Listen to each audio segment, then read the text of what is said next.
পদ্মা সেতুর সঙ্গে পাল্লা দিয়ে চলছে নদী শাসন। পাথরে বাঁধানো হয়েছে দুপাড়ের ৯.৫ কিলোমিটার। ফেলা হয়েছে কোটি বালুর বস্তা। আমাদের সামনে দিয়ে লোহাতারি করে চালিয়ে দেয়, তখন জাহাজের দুর্ঘটনা হওয়ার বেশি সম্ভাবনা থাকে। কুয়াশার জন্য পাঁচ হাত আমি যে পিছনে তাকাইছি আমি কিছু দেখছি না। আইনকে বুড়ো আঙ্গুল দেখিয়ে ঘন কুয়াশায় রাতে চলছে নৌযান। বড় দুর্ঘটনার শঙ্কা। তদারকির দায় সারা জবাব নৌ পরিবহন কর্তৃপক্ষের। ২.৫ মাস পিছিয়ে প্রথমবারের মতো পূর্বাচলে হবে ঢাকা আন্তর্জাতিক বাণিজ্য মেলা। শুরু হবে আগামী বছরের ১৭ মার্চ থেকে। করোনায় আমদানি অর্ধেকে নামায় হু হু করে বাড়ছে পুরানো শীতবস্ত্রের দাম। লাইসেন্সের জটিলতাকে দুষছেন ব্যবসায়ীরা। এবং ৮ দশকের মধ্যে চলতি বছর ভয়াবহ মন্দার মুখে পড়তে যাচ্ছে বিশ্ব। পূর্বাভাস জাতিসংঘের। মহামারীর কারণে ৫.৫% উপরে সংকুচিত হবে বিশ্ব অর্থনীতি।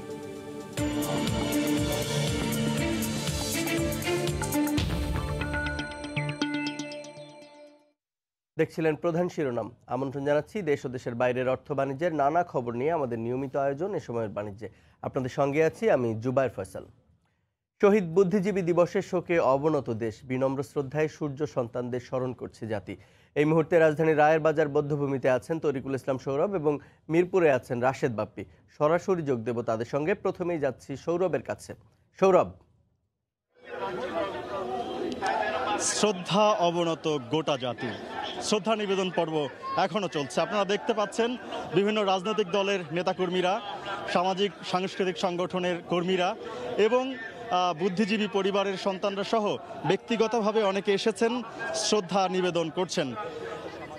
সকালে কুয়াশা ছিল, কুয়াশা পেরিয়ে এখন রৌদ্রোজ্জ্বল দিন, কিন্তু স্রোত থামেনি। সাধারণ মানুষ এখন আসছেন, শ্রদ্ধা নিবেদন করছেন এবং একটা প্রত্যয় নিয়ে ফিরে যাচ্ছেন। আপনারা দেখতে পাচ্ছেন ফুলেল শ্রদ্ধা জ্ঞাপন করেছেন সাধারণ মানুষ এবং সেটি চলছে।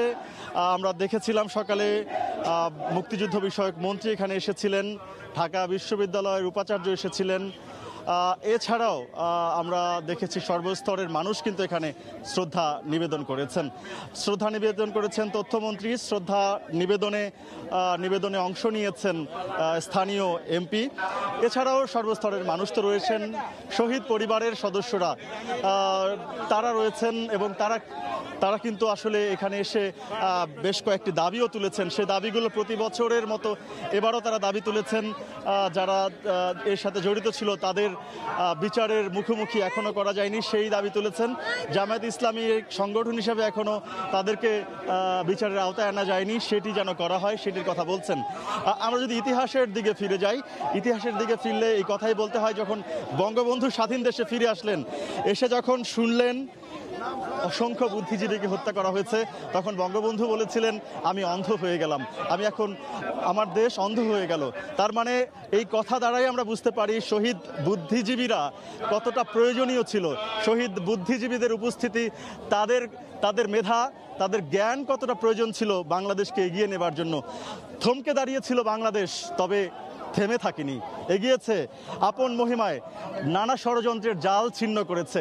আজকে যে সম্মিলিত মানুষ এসেছে, এই সম্মিলিত মানুষের যে প্রয়াস, সম্মিলিত মানুষের যে বোধ, যে শ্রদ্ধা নিবেদন, যে অহংকার, যে গৌরব, সমস্ত কিছু মিলিয়ে বাঙালি নিঃসন্দেহে এগিয়ে যাবে এমন প্রত্যয় কিন্তু ব্যক্ত করেছেন এখানে। তো এই রায়ের বাজার বধ্যভূমির যে শ্রদ্ধা নিবেদন সেটি এই ছিল। এছাড়াও কিন্তু মিরপুর বধ্যভূমিতে রয়েছেন আমাদের আরেক সহকর্মী রাশেদ বাপ্পি। সেখানকার খবরাখবর জানতে চলে যাব তার কাছে। সৌরভ, মিরপুর বুদ্ধিজীবী স্মৃতিসৌধে সকাল 7:05 রাষ্ট্রপতি এবং প্রধানমন্ত্রীর পক্ষ থেকে শ্রদ্ধা নিবেদনের যে প্রক্রিয়াটি শুরু হয়েছিল, এরপর থেকে সাধারণ মানুষের শ্রদ্ধা নিবেদনের কার্যক্রম চলছে, ঠিক এই মুহূর্তেও চলছে। তবে সময়ের সাথে সাথে এখন কিছুটা মানুষের চাপ কমেছে।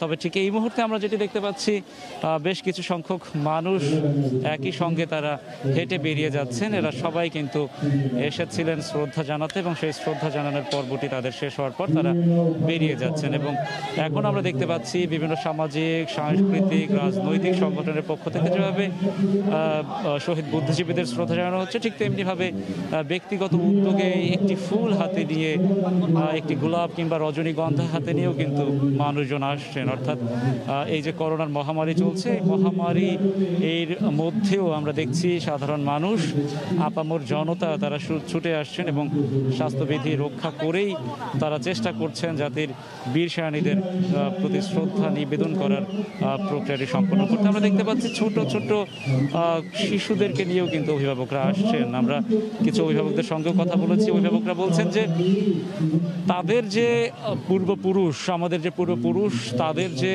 দেশাত্মবোধ, দেশপ্রেম, সততা, নিষ্ঠা, জ্ঞান, প্রজ্ঞা, দেশের প্রতি যে কাজ করার যে মানসিকতা, সেটি তারা চান তাদের যে নতুন প্রজন্ম, তাদের মাধ্যমে যারা পৃথিবীর আলো দেখেছে তাদের মধ্যে ছড়িয়ে দিতে।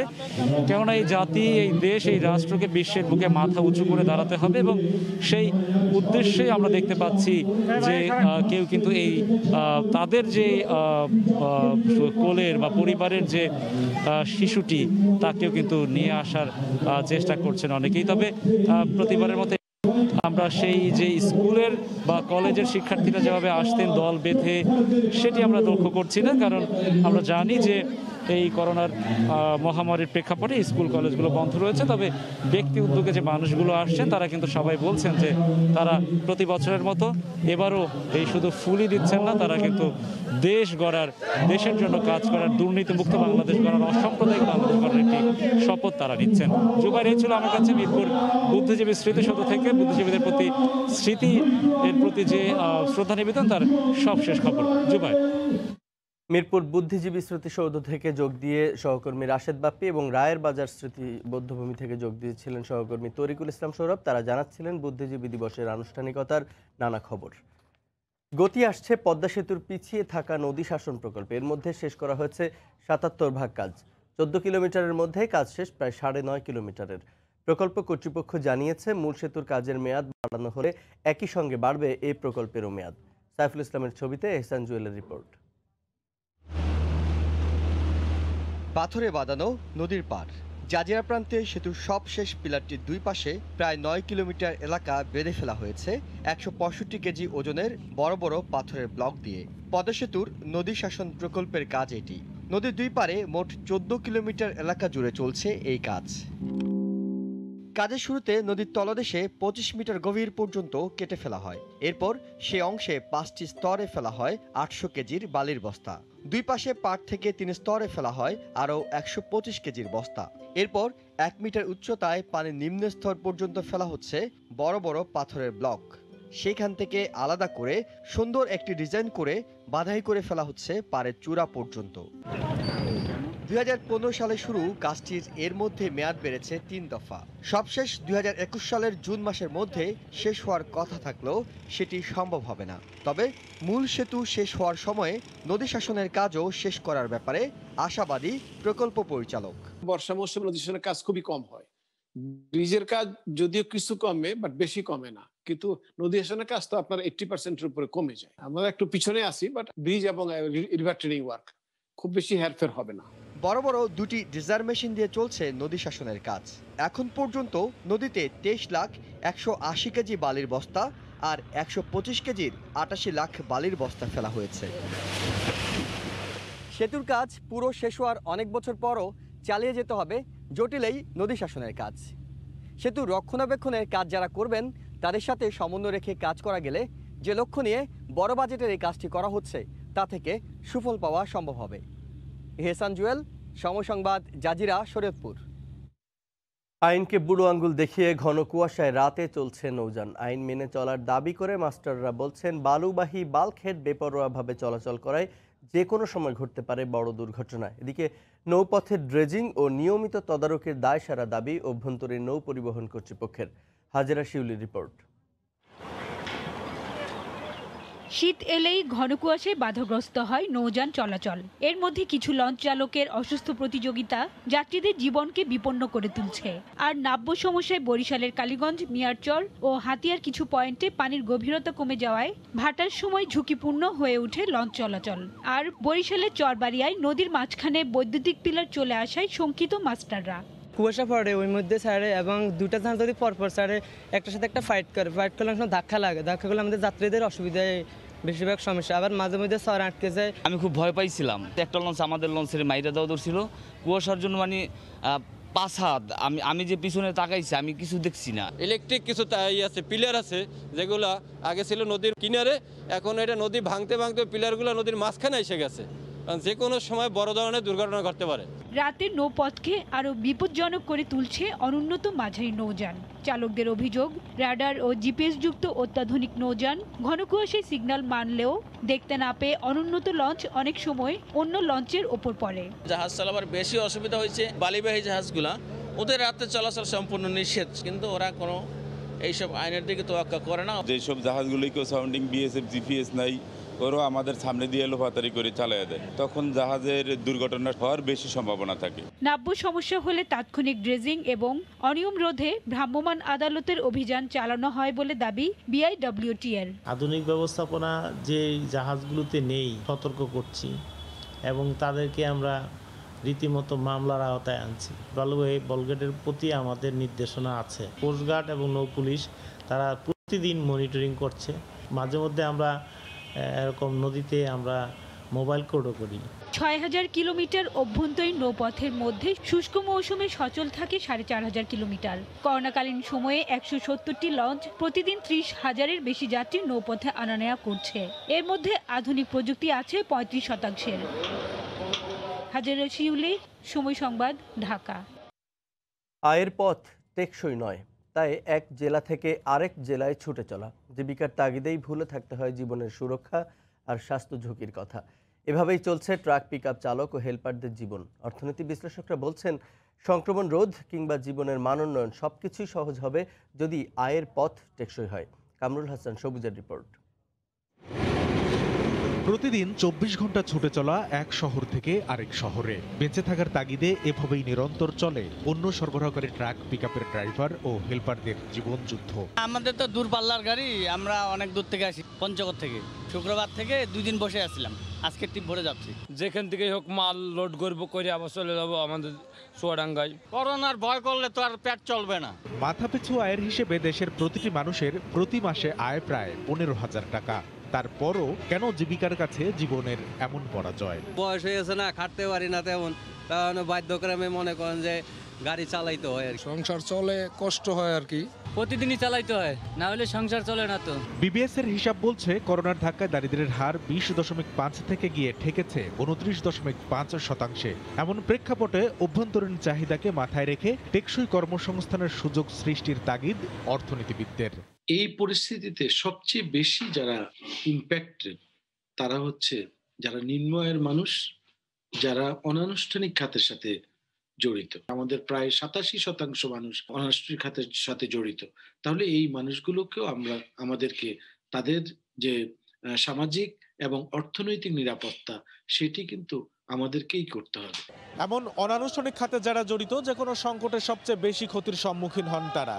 কারণ হিসেবে বিশ্লেষকরা বলছেন, এসব মানুষ এখনও টেকসই উন্নয়নের অন্তর্ভুক্ত হতে পারেননি, আবার উন্নয়ন অগ্রগতির কোনো সূচকও পাল্টে দিতে পারেননি তাদের জীবন ও জীবিকার ধরন। কামরুল হাসান সবুজ, সময় সংবাদ, ঢাকা। 2.5 মাস পিছিয়ে আগামী বছরের 17ই মার্চ শুরু হবে ঢাকা আন্তর্জাতিক বাণিজ্য মেলা। প্রথমবারের মতো মেলা হতে যাচ্ছে পূর্বাচলে। বাণিজ্য মন্ত্রণালয়ের রফতানি উন্নয়ন ব্যুরোর বোর্ড সভায় প্রাথমিকভাবে এই সিদ্ধান্ত নেওয়া হয়। প্রতি বছর জানুয়ারি মাসে আগারগাঁওয়ে মেলা হলেও এবার 2021 সালের 17 মার্চ বঙ্গবন্ধুর জন্মদিন থেকেই শুরু হবে মেলা। এপিবি বলছে, আগারগাঁও থেকে মেলা পূর্বাচলে স্থানান্তরে প্রধানমন্ত্রীর অনুশাসন মেনেই এমন উদ্যোগ নেওয়া হয়েছে। এছাড়া সব কাজ শেষ করে চীনা ঠিকাদারি প্রতিষ্ঠান পূর্বাচলের মেলা প্রাঙ্গণ 31 ডিসেম্বর সরকারকে বুঝিয়ে দেবে বলেও জানায় ইপিবি। করোনার কারণে স্বাস্থ্যবিধি মেনে মেলা আয়োজনের জন্য পূর্বাচলকে আদর্শ স্থান মনে করছে আয়োজক সংস্থা রফতানি উন্নয়ন ব্যুরো।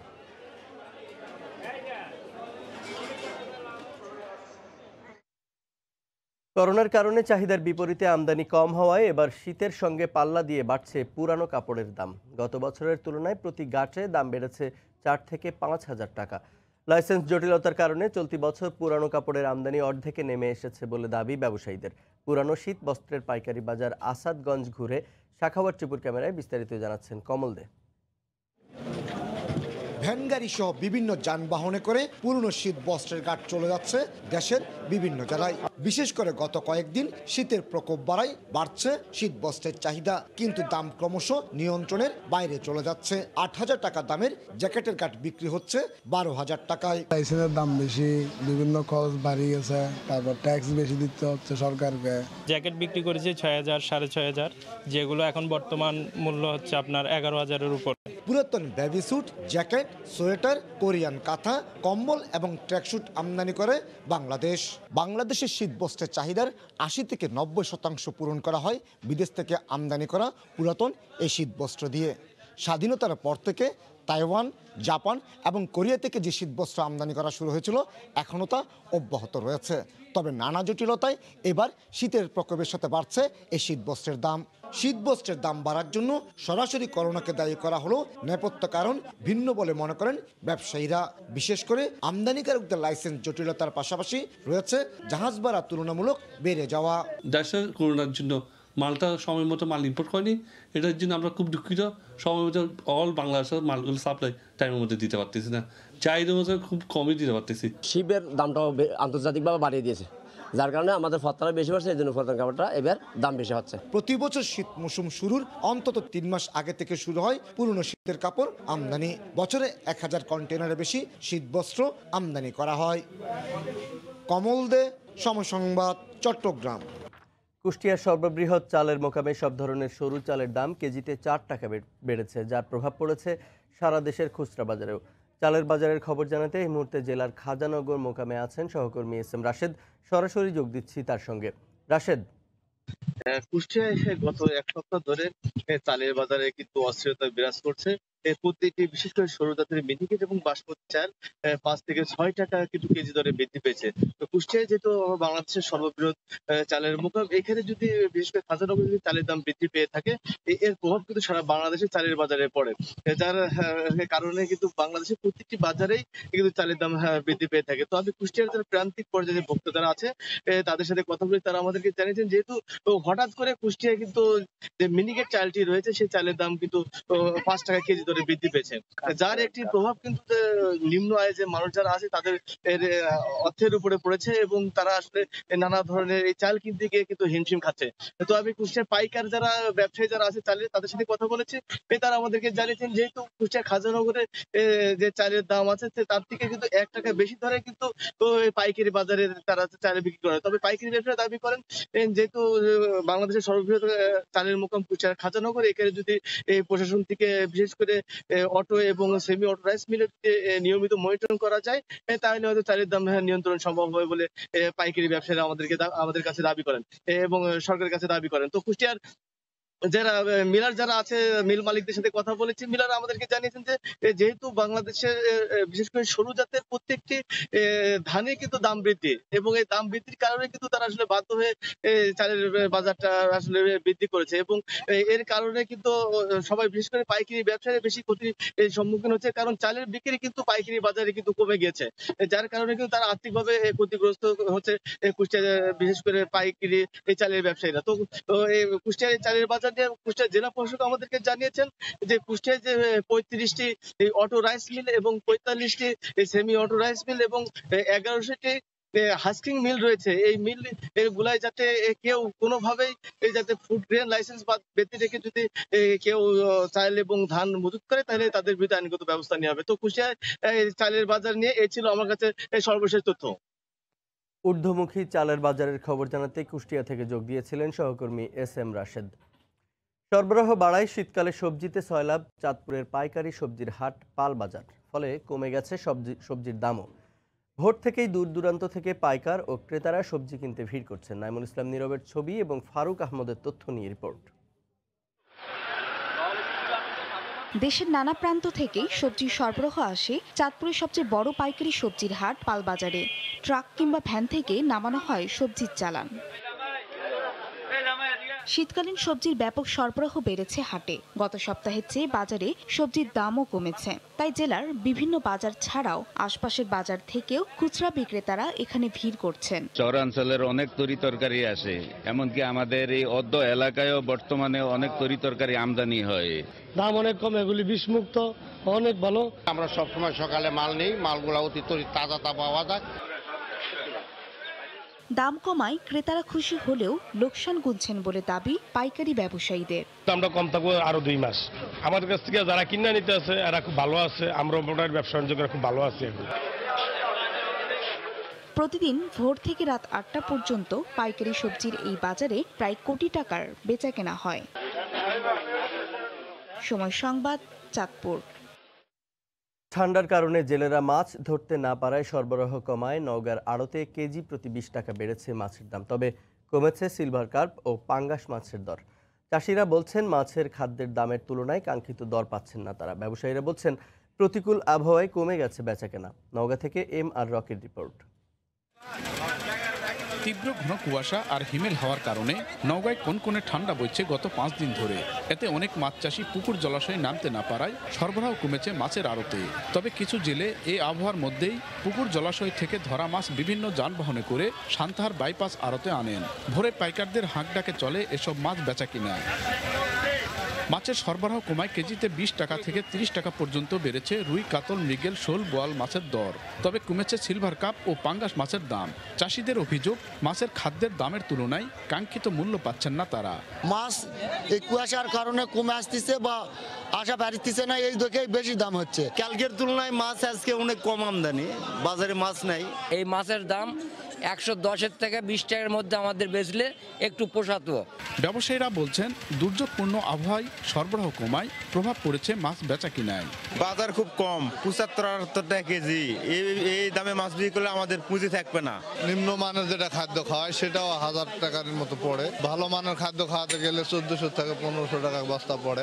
মাছ কিনলাম 300 টাকা কেজি, আজকে হলে 420 টাকা কেজি কিনলাম। কিছুদিন আগে কম দামে পাইছি, আমরা কম দামে বেচতেছি, কিন্তু এখন বাজার কয়েকদিন থেকে অত্যন্ত বেশি যাচ্ছে। আবহাওয়া যদি ভালো হয়ে যায় আবার মাছ আমদানি হবে, আবার দাম কম হবে। সান্তাহার আড়তে প্রতিদিন জেলার রানীনগর, আত্রাই ও বগুড়ার আদমদিঘি উপজেলার মাছ চাষিরা মাছ বিক্রি করতে নিয়ে আসেন। MR রকি, সময় সংবাদ, নওগাঁ। প্রাথমিক পর্যায়ের 1.5 কোটি শিক্ষার্থীকে উপবৃত্তি এবং শিক্ষা উপকরণ ভাতা ডিজিটাল পদ্ধতিতে বিতরণের জন্য বাংলাদেশ ডাক বিভাগের ডিজিটাল ফিনান্সিয়াল সার্ভিস নগদের সাথে আনুষ্ঠানিক চুক্তি করেছে সরকার। সরকারি প্রাথমিক বিদ্যালয়ের শিক্ষার্থীদের উপবৃত্তি এবং শিক্ষা উপকরণ ভাতা প্রাপ্তিতে ভোগান্তি দূর করতে সরকার নগদকে বেছে নিয়েছে। রোববার সচিবালয়ে প্রাথমিক ও গণশিক্ষা মন্ত্রণালয়ে প্রাথমিক শিক্ষা অধিদপ্তর, বাংলাদেশ ডাক বিভাগ ও থার্ড ওয়েভ টেকনোলজিস লিমিটেডের মধ্যে এ বিষয়ে চুক্তি স্বাক্ষর হয়।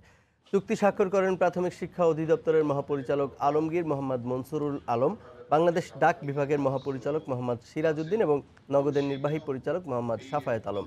ভার্চুয়ালি যোগ দেন ডাক ও টেলিযোগাযোগ মন্ত্রী মোস্তফা জব্বার।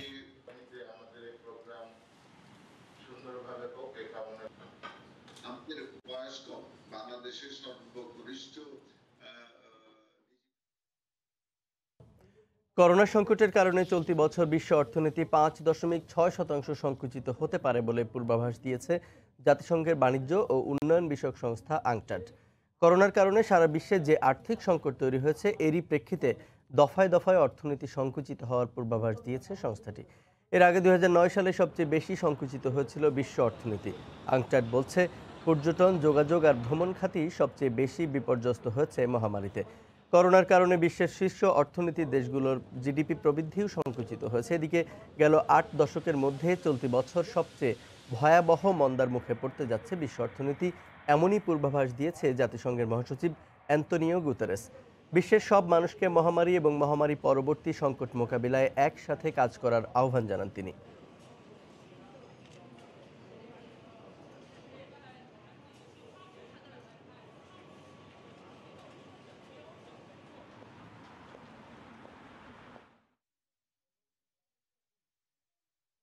ভারতে সদ্য পাশ হওয়া বিতর্কিত কৃষি বিল নিয়ে কোনো মহলে সন্তোষ, আবার কোনো মহলে অসন্তোষ। বিক্ষোভে ফেটে পড়ছে সারা দেশের কৃষকরা। সরকার বলছে, কৃষকের স্বার্থ বিবেচনায় রেখেই পাশ করা হয়েছে ফার্ম বিল। তাহলে কেন এত অসন্তোষ? চলুন দেখে নেই কি আছে বিতর্কিত বিলটিতে। উৎপাদিত পণ্যের দাম নির্ধারণের কোনো পর্যায়ে কখনোই ভূমিকা ছিল না ভারতের কৃষকের। এবার তা নিশ্চিতের সঙ্গে নতুন পাশ করা ফার্ম বিল বাড়াবে কৃষকের আয়, এমনকি সরাসরি যোগাযোগ তৈরি হবে ব্যবসায়ীদের সঙ্গেও। এমনই সব সম্ভাবনার কথা বলে ফার্ম বিলের পক্ষে জোরালো অবস্থান ভারতের কেন্দ্রীয় সরকারের। যদি তাই হয় তাহলে দেশ জুড়ে কেন এত বিতর্ক? বিতর্কিত 3টি আইনের প্রথমটিতে কৃষি পণ্য উৎপাদন, বাণিজ্য ও বিপণন বিলের আওতায় কৃষক রাজ্যের ভেতরে কিংবা বাইরে পণ্য বেচাকেনার স্বাধীনতা পাবে। ই কমার্সের জন্য তৈরি হবে আলাদা কাঠামো। কিন্তু বিরোধীদের দাবি, স্থানীয় বিপণন ব্যবস্থা মান্ডিতে পণ্যের দাম নির্ধারণের সুযোগ ছিল কৃষকের, যা নতুন আইনে স্পষ্ট নয়। কৃষকদের অভিযোগ, ফসলের ন্যায্য দাম তো দূরের কথা, ন্যূনতম মূল্যও নাও পেতে পারেন তারা। এরই প্রেক্ষিতে এসেছে দ্বিতীয় আইনটি, যেখানে পণ্য চাষের আগেই ক্রেতার সাথে আলোচনার মাধ্যমে পণ্যের দাম নির্ধারণের সুযোগ পাবেন কৃষক। পণ্য উৎপাদনের পর বাজার মূল্য কম হলেও কৃষকের কাছ থেকে তা চুক্তির দামেই কিনে নিতে হবে ক্রেতার। বিক্ষোভ আর অসন্তোষের কারণ, বড় প্রতিষ্ঠানগুলো করতে পারে চুক্তির অবমাননা। সেক্ষেত্রে উচ্চ আদালতে বিচার চাওয়ার সামর্থ্য নেই কৃষকদের। যদিও গণ আদালতে চাষিরা যেন মামলা করতে পারেন সে বিষয়ে ভাবছে কেন্দ্র। ফাঁকফোকর দেখা গেছে তৃতীয় আইনেও। অত্যাবশ্যকীয় পণ্যের তালিকা থেকে খাদ্যশস্য, ডাল, পেঁয়াজ ও আলুর মতো পণ্য সরিয়ে নেওয়া হচ্ছে। অর্থাৎ এসব পণ্য মজুদের পরিমাণে নির্ধারিত কোনো সীমা থাকছে না। এতে বড় বড় প্রতিষ্ঠান পণ্য মজুদের অবাধ স্বাধীনতা পাবে বলেই মনে করেন কৃষকরা। এসব ক্ষেত্রে সরকার তখনই হস্তক্ষেপ করবে যখন পচনশীল পণ্যের দাম 50% এবং অপচনশীল পণ্যের দাম 100% বাড়বে। ঈশিতা ব্রহ্ম, সময় সংবাদ। আবারও জানিয়ে দিচ্ছি এ সময়ের বাণিজ্যের শিরোনামগুলো। পদ্মা সেতুর সঙ্গে পাল্লা দিয়ে চলছে নদী শাসন। পাথরে বাঁধানো হয়েছে দুপাড়ের 9.5 কিলোমিটার। ফেলা হয়েছে কোটি বালুর বস্তা। আমাদের সামনে দিয়ে লোপাতারি করে চালিয়ে দেয়, তখন জাহাজের দুর্ঘটনা হওয়ার বেশি সম্ভাবনা থাকে। কুয়াশার জন্য মানে 5 হাত আমি যে পিছনে তাকাইছি আমি কিছু দেখছি না। আইনকে বুড়ো আঙ্গুল দেখিয়ে ঘন কুয়াশায় রাতে চলছে নৌযান। বড় দুর্ঘটনার সংখ্যা, তদারকির দায় সারা জবাব নৌ পরিবহন কর্তৃপক্ষের। এবং 2.5 মাস পিছিয়ে প্রথমবারের মতো পূর্বাচলে হবে ঢাকা আন্তর্জাতিক বাণিজ্য মেলা। শুরু হবে আগামী বছরের 17 মার্চ থেকে। এই ছিল এই সময়ের বাণিজ্যের। সঙ্গে থাকুন সময়ের।